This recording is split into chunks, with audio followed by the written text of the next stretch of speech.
If you thought the As Ever warehouse expose was awkward and the rushed website update made things worse, brace yourself, this is a because big Meghan Markle deal. has now entered full clapback Americans will mode. understand.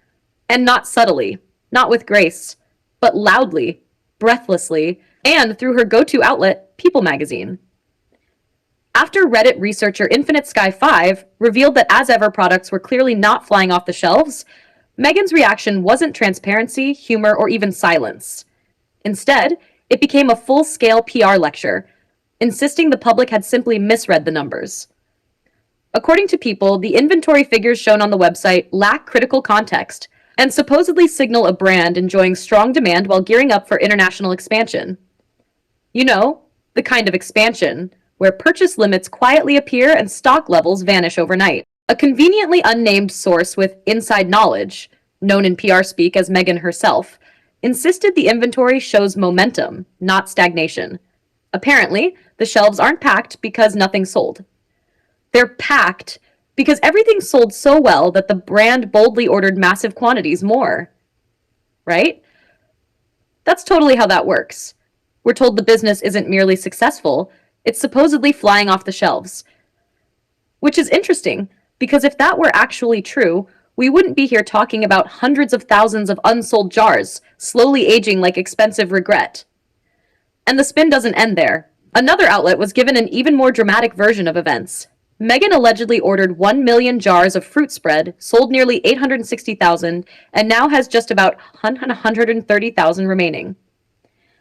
We're expected to believe she quietly moved almost 1 million jars of jam without ever mentioning it. Not once. Not in interviews, not in glossy magazine features, not even as a casual humble brag. Let's be serious. If Meghan Markle had sold 1 million units of anything, we'd still be hearing about it. There would be graphs. There would be buzzwords. There would be a keynote speech about resilience, purpose, and vision. Instead, this so-called success story only surfaced after her inventory figures were exposed. Funny how that timing works. It's also important to note that truly successful heritage brands, the kind that have been around for decades, don't operate this way. They produce cautiously. They handle perishables with care. They don't sit on six-figure stockpiles of jam unless something has gone seriously wrong.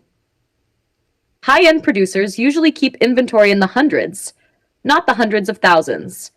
Yet As Ever is allegedly surrounded by mountains of product while simultaneously insisting demand is out of control. And let's be honest, if demand were genuinely that strong, Meghan wouldn't be embarrassing herself by placing jars in random bookstores or Soho home displays like some pop-up clearance rack. That wasn't confidence.